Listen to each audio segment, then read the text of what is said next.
연합 찬양단의 은혜로운 찬양 감사합니다. 무더위를 잠시 잊게 하는 아주 귀한 찬양이었습니다. 찬양의 가사처럼 내 마음속에 흐르고 있는 그 한 노래로 하나님 앞에 찬양하면서 하늘이 주시는 진정한 평화와 기쁨의 세계 나가다 거하는 우리 식구들 되었으면 너무너무 좋겠습니다. 또 장로님 기도해 주셨듯이 벌써 우리가 2025년 하반기를 시작합니다. 지난 6개월 동안 인도해 주신 하나님 감사하면서 또 새롭게 2025년 하반기를 신앙 안에서 힘차게 출발하는 우리 모든 식구들 되기를 다시 한번 간절히 기도하겠습니다. 우리가 지난 주일에 하나님의 형상, 특별히 하나님의 형상을 회복하자라고 하는 주제로 말씀을 나눴습니다. 하나님께서 하나님의 형상대로 우리 인간을 만드셨습니다. 여기서 말하는 하나님의 형상은 어떠한 외적인 모습을 말하는 것이 아닙니다. 우리가 하나님 그러면 어렸을 때부터 그렇게 배워왔기 때문에 우리의 마음속에서는 하나님 그러면 어떤 흰 옷을 입은 그리고 수염이 아주 길게 난 나이 지극하신 분 정도로 하나님의 이미지를 떠올리고는 하는데 하나님의 형상은 그런 것을 말하는 것은 아닙니다. 하나님의 형상은 너무나 심오한 개념이기 때문에 우리가 적절하게 언어로 정의 내릴 수 없지만 그래도 한마디로 말해보면 하나님의 형상은 하나님의 뜻과 하나님의 정신을 말하는 것입니다. 하나님만이 지니시는 하나님만의 어떤 본질적인 것을 총체적으로 말하는 것입니다. 하나님의 본질적인 정신 역시 우리가 한마디로 말할 수가 없습니다. 왜냐하면 우리가 성경을 읽어보면 하나님의 일들이 다양하게 그려져 있는 모습을 우리가 상황마다 보기 때문에 그러합니다. 예를 들어서 출애굽기에 나오는 하나님은 다른 그 무엇보다도 해방의 하나님의 모습이지요. 호세아에서 그려지고 있는 하나님은 사랑과 용서의 하나님이시고 아모스에서 보여지고 있는 하나님은 정의와 공의의 하나님의 모습이 두드러지게 나타나고 있습니다. 요나서에서 나타난 하나님의 이미지는 이스라엘 백성과 이방인이었던 그 니느웨 백성을 어떠한 차별 없이 대하시는 공평하신 하나님의 모습을 보게 됩니다. 이방인을 차별 없이 대하시는 하나님에 대한 주제는 룻기에서도 똑같이 나오는 것을 보게 됩니다. 하나님은 그 당시 모압의 여인이었던 룻을 선택하셔서 이방인 중에 가장 안 좋았던 모압의 여인이었던 룻을 선택하셔서 놀랍게도 예수님의 족보를 이어가는 인생으로 이끄셨습니다. 신앙의 조상이었던 이삭의 이야기에서는 평화를 중요하게 여기시는 하나님을 보게 되고 아브라함의 몸종이었던 하갈의 이야기에서는 연약한 자를 불쌍한 자를 끝까지 돌보시는 자비의 하나님을 경험하게 됩니다. 이처럼 성경에 나타난 하나님의 이미지는 이야기 속에서 너무나 다양한 모습을 지니고 있는 것입니다. 우리는 사랑과 자비와 해방과 정의와 평화와 차별 없음과 연약한 자를 돌보시는 하나님을 성경 속에서 계속해서 만나게 됩니다.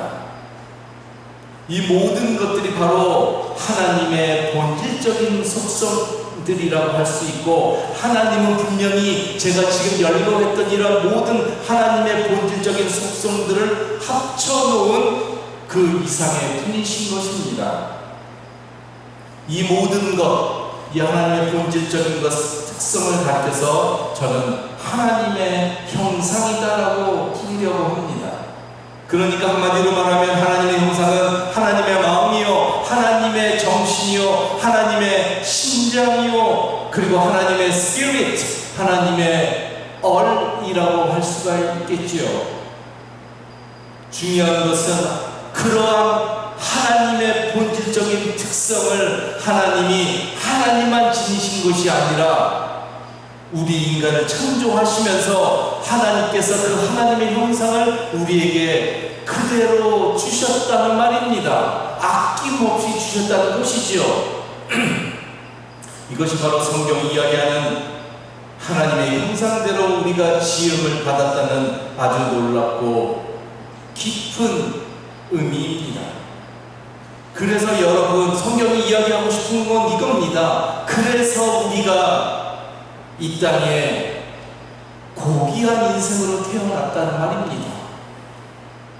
왜냐하면 하나님의 것, 즉 하나님의 마음과 하나님의 정신과 하나님의 심장과 하나님의 얼이 하나님의 형상으로 우리에게 주어졌기 때문에 그러합니다. 하나님의 가장 귀한 것이 우리에게 주어졌기 때문에 우리 인생이 이 땅에서 고귀하지 않을 수가 없는 것이지요.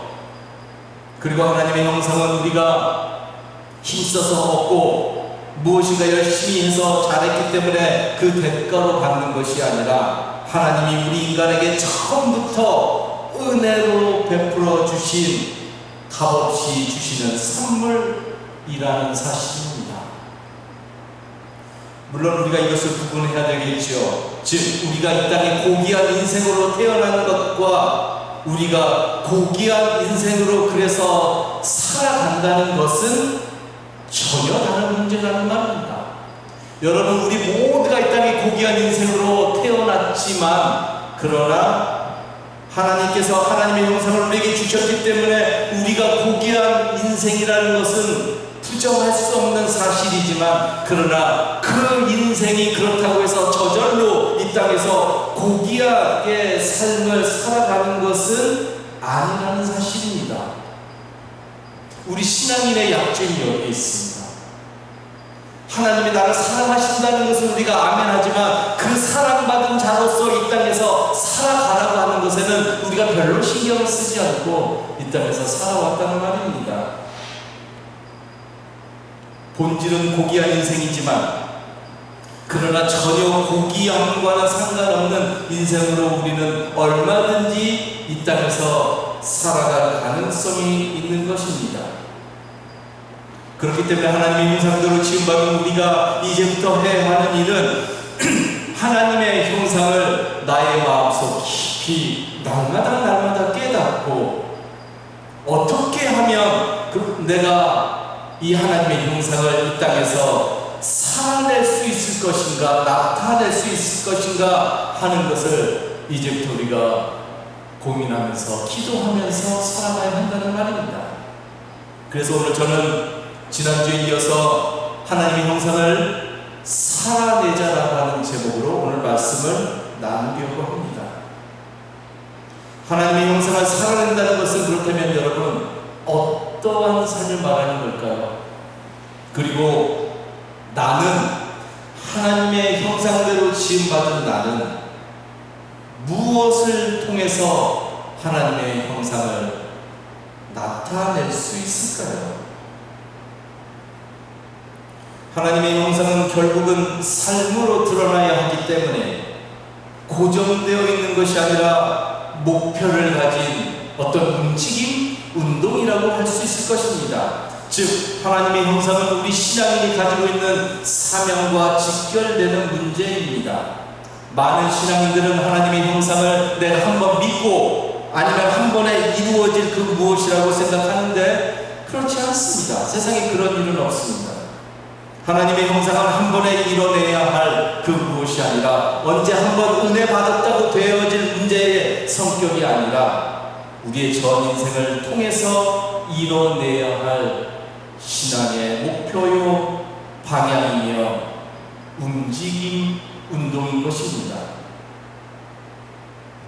여러분, 하나님께서는 우리가 살아가는데 아무 목적 없이 혹은 나만의 세계를 강조하면서 나만의 이익을 추구하면서 살아가라고 창조하지 않으셨습니다. 우리 인생의 목적이 거기에 있지 않습니다.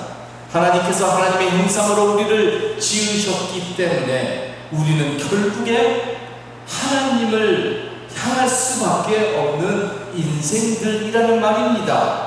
즉 우리는 하나님의 뜻과 하나님의 정신과 하나님의 심장과 하나님의 그 스피릿어를 펼치도록 부름받은 인생들이라는 말입니다.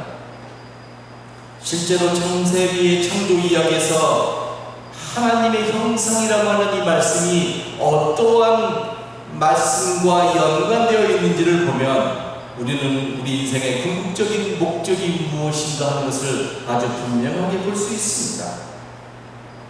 오늘 창세기 1장 28절의 말씀을 다시 한번 들어보겠습니다. 하나님이 그들에게 복을 베푸셨다. 하나님이 그들에게 말씀하시기를 생육하고 번성하여 땅에 충만하여라. 땅을 정복하여라. 바다의 고기와 공중의 새와 땅 위에서 살아 움직이는 모든 생물을 다스려라 하셨다. 여러분 여기에 보면 하나님께서 우리 인간에게 주신 사명이 있습니다.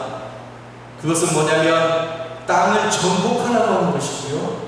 그리고 또 다른 하나는 모든 생물을 다스리라고 하는 것입니다. 이 말씀은 분명 하나님께서 이 땅을 창조하신 후에 인간을 만드신 후에 우리 인간에게 주신 하나님의 명령임에 틀림없습니다.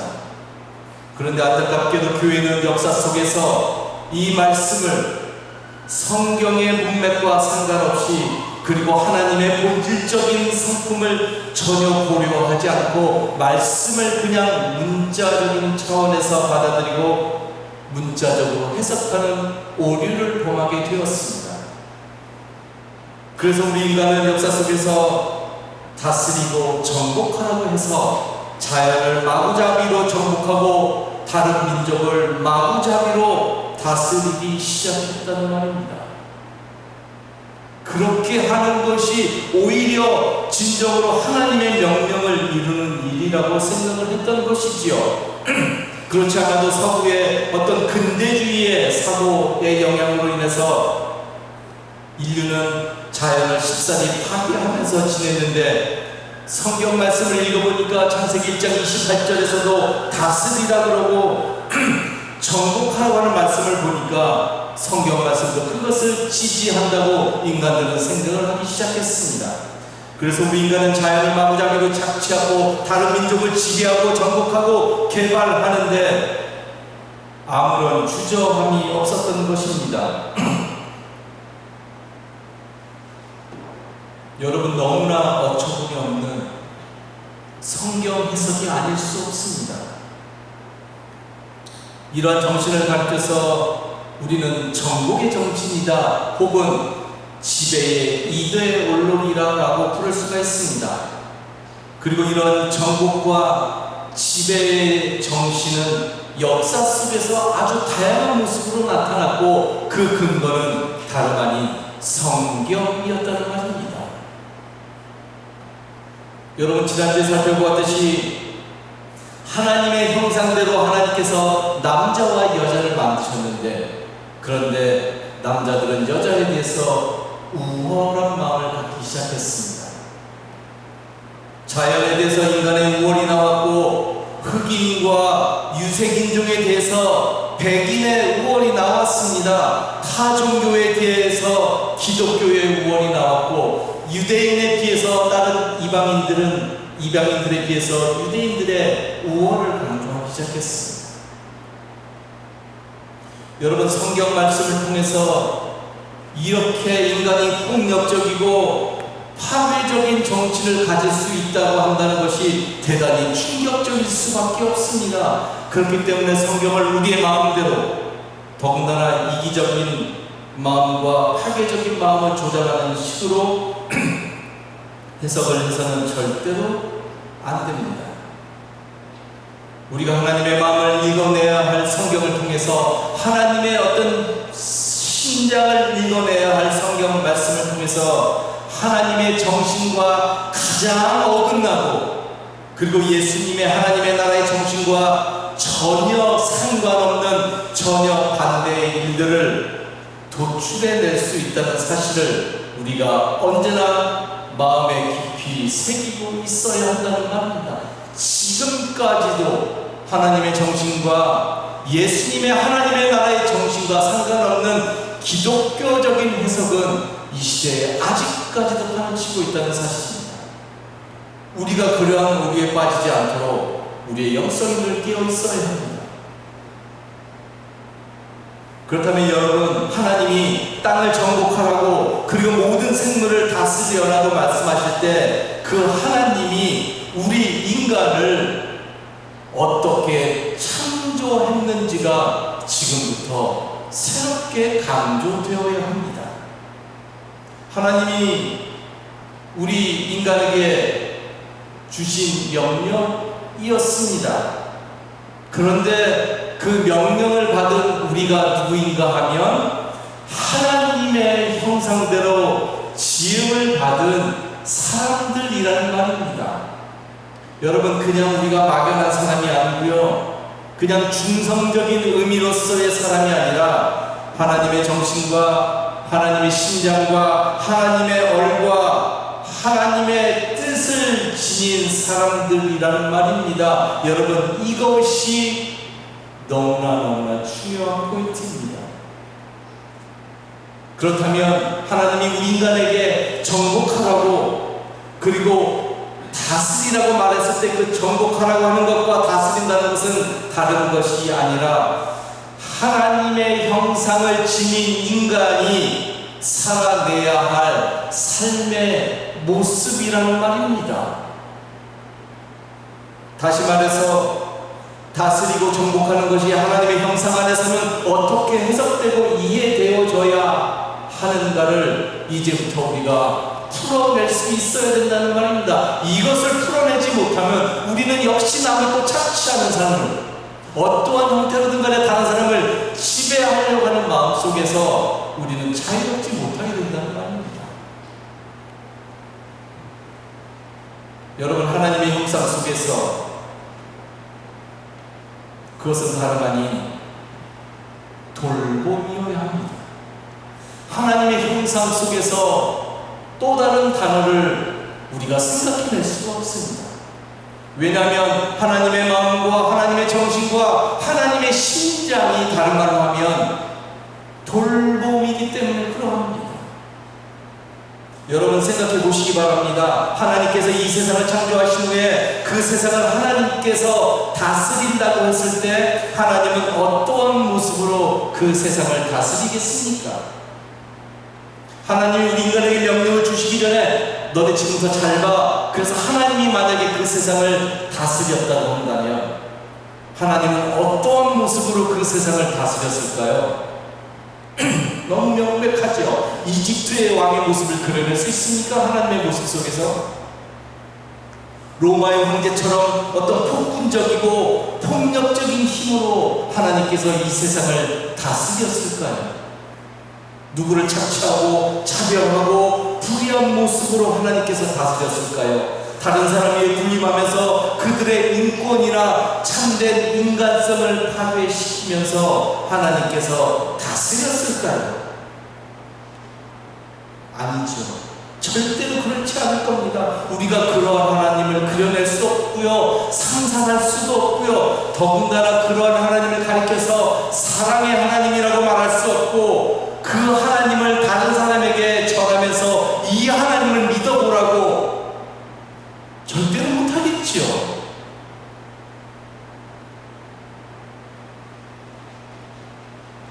하나님께서 우리 인간들을 만드신 후에 우리에게 이 땅을 다스릴 수 있는 권한을 주셨습니다. 하나님께서 친히 하실 수도 있으셨는데 우리에게 그것을 위임해 주셨다는 말입니다. 한마디로 말하면 하나님께서 우리를 이 땅에 대사로 임명하셨다는 말이죠. 여러분, 우리가 대사로 보냄을 받아 이 세상을 살아간다는 사실이 대단히 중요합니다. 여러분, 대사의 가장 큰 특징은 무엇입니까?